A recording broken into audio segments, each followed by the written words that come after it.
What's up, folks? Welcome back to TacticalTortoise. My name is Trevi, and welcome to a new competitive faction breakdown series where we take powerful factions from Warhammer 40k and analyze everything that makes them tick. This series isn't focusing on any particular list or archetype or unit, but it goes over the strengths and weaknesses of the entire faction, their core mechanics, powerful units, and types of lists to watch out for when playing both with and against that faction.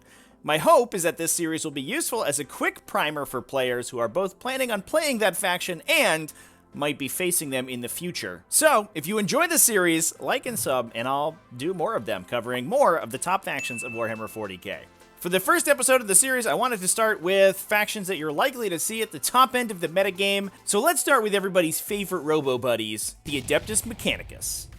Now, a little bit of a caveat before we move on with this video. As you may know, literally the same day that this video was originally supposed to release, we got the November rebalance data slate for Warhammer 40k, which changed a lot of points values for Adeptus Mechanicus units. That also changed some core mechanics and meant that a lot of the archetypes we've previously seen in Adeptus Mechanicus lists may not be so popular anymore. I'll note when I talk about an archetype whose mechanics have changed fundamentally, but keep in mind that the version of 40k that a lot of these lists were built around was played with different points values, although the points values in this video should all be up to date. Starting off with the strengths of the faction is relatively straightforward, bringing a ton of very inexpensive units to the table, especially inexpensive for their particular profiles. They're typically equipped with extremely powerful ranged attacks, especially when it comes to direct fire weapons. Weapons that require line of sight and can engage at a long range. Adeptus Mechanicus is probably the most powerful gun line in all of Warhammer 40k,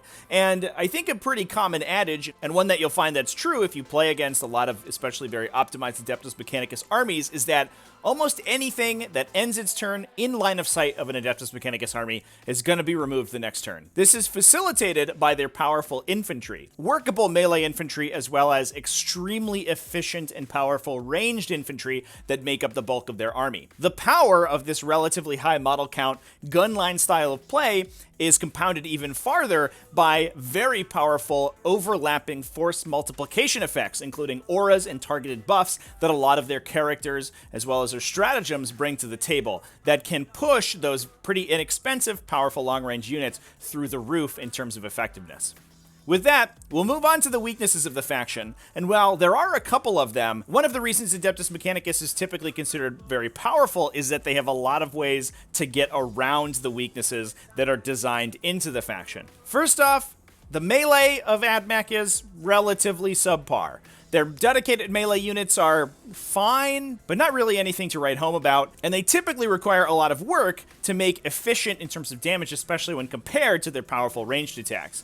That said, they do have a lot of fight phase interaction, not only reducing your effectiveness in the fight phase with fight last effects and strength reducing effects, but also just making it very difficult for you to charge them by laying down withering lines of fire and being relatively effective in Overwatch. They also tend to have mediocre defensive stats, although a lot of their buffs and especially their faction-wide abilities can make up for that, and the fact that their units are individually not very expensive means that the ease of removing them is a little bit less impactful. They also have no psychers at all. Nobody in the faction is a psyker, and they have very little anti-psychic defense. There are a couple stratagems in there that can protect them against psychers, but being an Imperium faction does give them access to Inquisitors and Collex's Assassins, which can definitely help shore up that psychic problem if it becomes an issue that the faction needs to deal with. So with that, let's talk about the faction mechanics that are creating these strengths and weaknesses. First off, Adeptus Mechanicus has several army-wide effects, doctrine-style effects, like Space Marines have, that, just like in Space Marines, only work if the army is entirely made out of Adeptus Mechanicus detachments. Both of them have an effect that's chosen at the start of the battle round and affects different components of an Adeptus Mechanicus army. Doctrina Imperatives only affect Skitarii units, which are typically the core of the army, so this is definitely the focus of these army-wide buffs. And they also come with a deprecation, or a downside, that will debuff the units in exchange for giving them a buff to a particular stat. Canticles are a little bit more esoteric effects that only affect the regular Adeptus Mechanicus or the Cult Mechanicus units, those being the priests, the Tech priests, and the Electra priests, etc. Unless you're playing Mars, these don't affect your Skitarii units, but sometimes you'll play in Mars so that you get the effect of those Canticles on your Skitarii, which is very useful. Both of these army-wide effects have a list of effects you can choose from. Like we said, you choose at the start of the battle round, and each one can only be chosen once per battle. So, once that ability is used, it's gone for the rest of the game. On top of this, the army has very heavy emphasis on targeted command phase abilities or auras, many of which can be used on unlimited range, specifically on units carrying enhanced data tethers. These include Holy Order abilities, which are restricted to Tech Priests and are a chapter command style upgrade, costing some additional points. Each of the Holy Order abilities has 2 modes. They all start with a less powerful initial mode, but they can be upgraded by an action to a more powerful advanced version. The most important of these abilities to keep in mind are Exploding Sixes with ranged attacks from the Advanced Order of the Magi ability, the ability to fall back and shoot, which is available several ways, both from the initial Order of the Artisan ability or the programmed Retreat Skitarii Warlord trait, which specifically targets Skitarii units. You can increase strength on ranged weapons from the Advanced Order of the Artisan ability, ignore AP1 and AP2 from the Order of the Logai ability, permanent light cover, and on top of that, a camo cloak effect if the unit's already in cover from the Firepoint telemetry cache, the ability to ignore move and shoot or advance and shoot penalties from the Battlesphere uplink Warlord trait, a transhuman effect allowing the unit only to be wounded on a 4+, thanks to Luminescent Blessing, the Warlord trait from Forge World Lucius, as well as extra range and strength on infantry weapons, specifically radium carbines and galvanic rifles from the Manipulus Galvanic Field. That one especially is incredibly powerful when used on those big infantry units we were talking about before. Now, all of these targeted effects are restricted to core keyword units, which essentially limits them to only targeting infantry units. It's also important to keep in mind which of these effects get unlimited range from an enhanced data tether and which ones you have to actually be in physical range with. Typically, the Skitarii Warlord traits are going to be affected by that increased range, but any of the Holy Order abilities or other traits are not.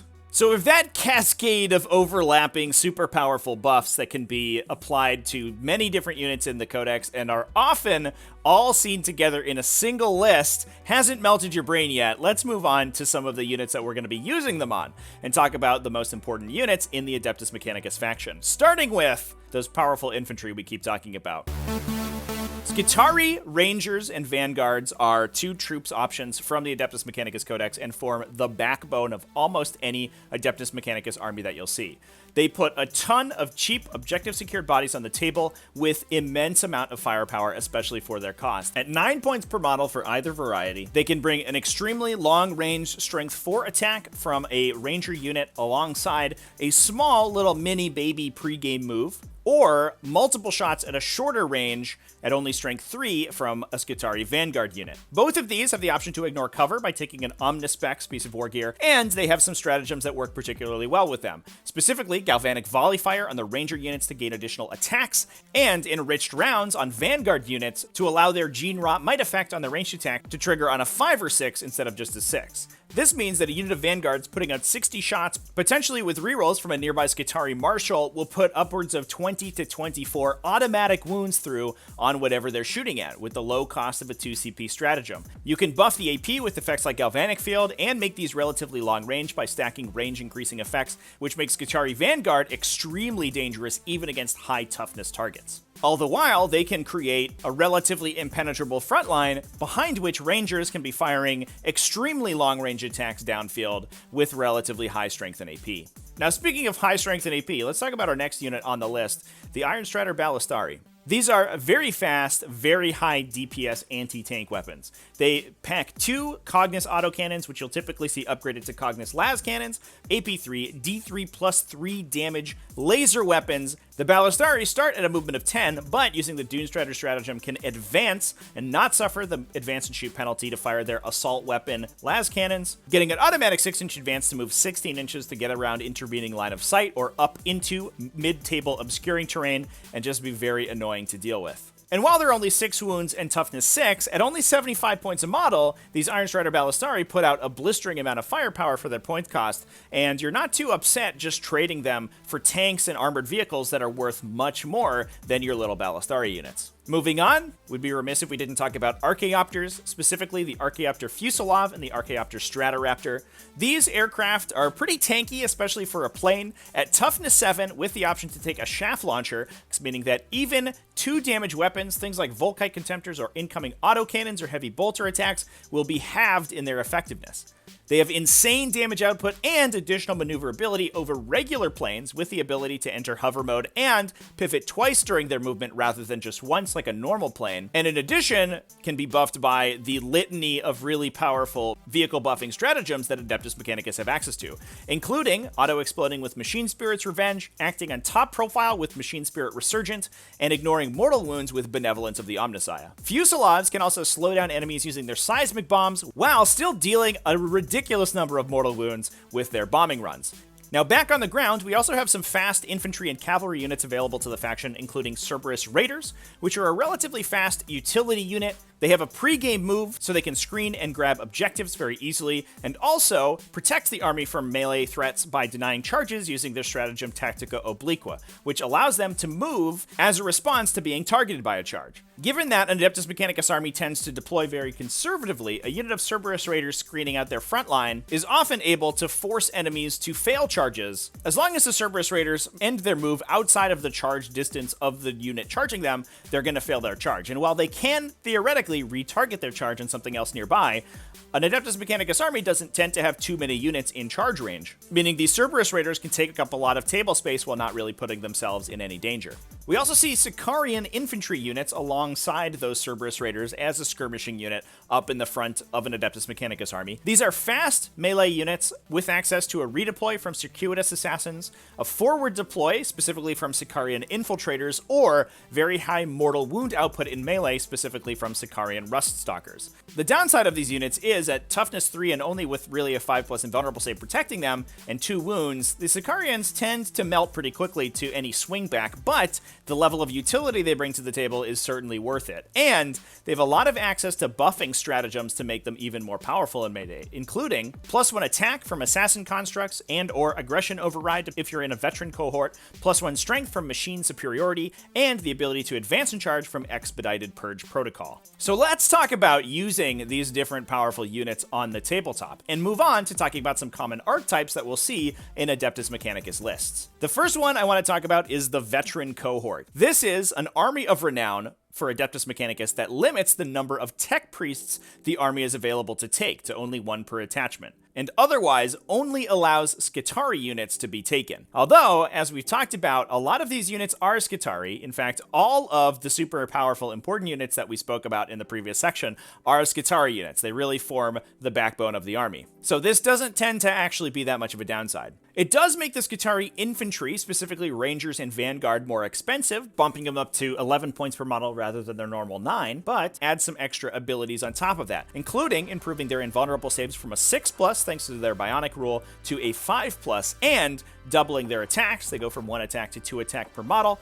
And while they don't have the greatest melee stats, that can do a little bit of damage, especially on a unit like a Vanguard that's going to be reducing their target's toughness in melee. They also count Rangers and cover while they stand still and don't move, and they make Vanguard immune to blast, which is a very big deal since you're often taking big units of 20 of them. This Army of Renown also gives access to some powerful stratagems, including a 3 CP +1 to wound stratagem that pushes the damage output of those huge massed Skitarii infantry bricks through the roof. It will even affect 2 Skitarii units, so if you're combining the shooting of a Ranger unit and a Vanguard unit, or 2 Ranger units, for example, they can do ridiculous damage even to toughness 8 or higher units. You have to keep in mind that these Skitarii units can be buffed by a lot of the overlapping offensive buffs that we talked about previously, including +1 strength and AP from Galvanic Field, exploding 6s to hit, rerolls, all that stuff in addition to that +1 to wound.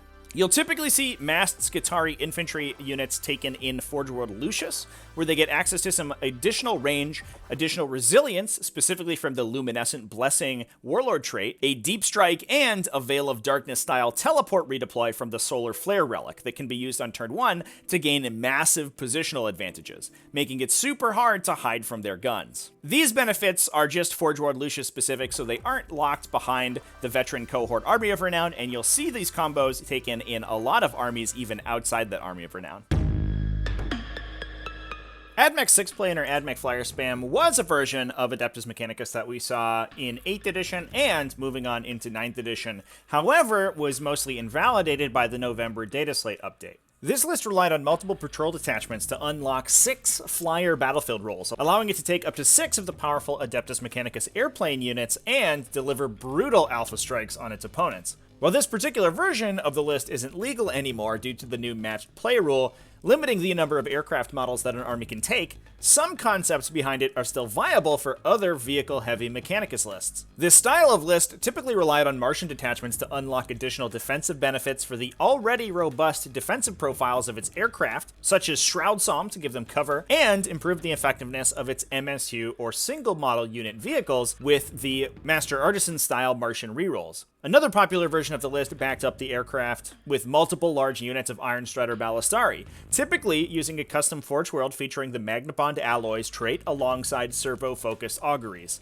This provided some additional resilience to the entire army thanks to the Magnabond's 6+ damage ignore roll, alongside greatly increased accuracy given that almost every weapon on Mechanicus aircraft and Iron Striders is a Cognis weapon that was easily able to benefit from the full hit rerolls the trait provided. While we won't see the 6-plane version of this list any longer, I'd be surprised if similar vehicle-heavy armies don't remain popular in the future. Lastly, we'll talk about a strategy that is usually combined with these other 2 list archetypes we've talked about. It's less of a list in and of itself and more of a module that Adeptus Mechanicus players will typically fit into their lists, and that's a recon rush, using a lot of forward deploy or pre-game move style units to block your opponent out of scenario elements or make moving up the table very difficult for them. This is making use of 2 to 3 units each of Cerberus Raiders and Sicarian Infiltrators, which are fast and have those pre-game move effects to give a lot of forward pressure and table presence to an Adeptus Mechanicus or even a mixed Imperium army. Since this module is often played alongside other Imperium detachments,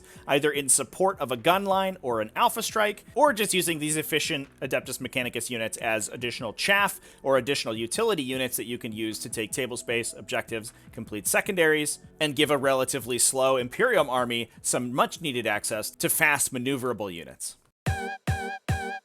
And that's it. That concludes our talk about Adeptus Mechanicus. Although I will say that we didn't talk about the entirety of the faction. There are definitely going to be some units and archetypes that are less commonly seen that we haven't covered. It would take ages to cover every single potential combo in the Adeptus Mechanicus Codex, since that codex is extremely deep.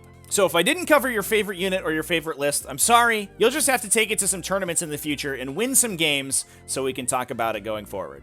Anyway, that's going to be it for today. Big thanks to all my patrons over at patreon.com/tacticaltortoise, YouTube channel members, and Twitch subscribers, everyone who's keeping the lights on over here in the Tactical Tortoise HQ. Thanks for watching all the way to the end. Remember to keep it classy, folks, and have happy wargaming.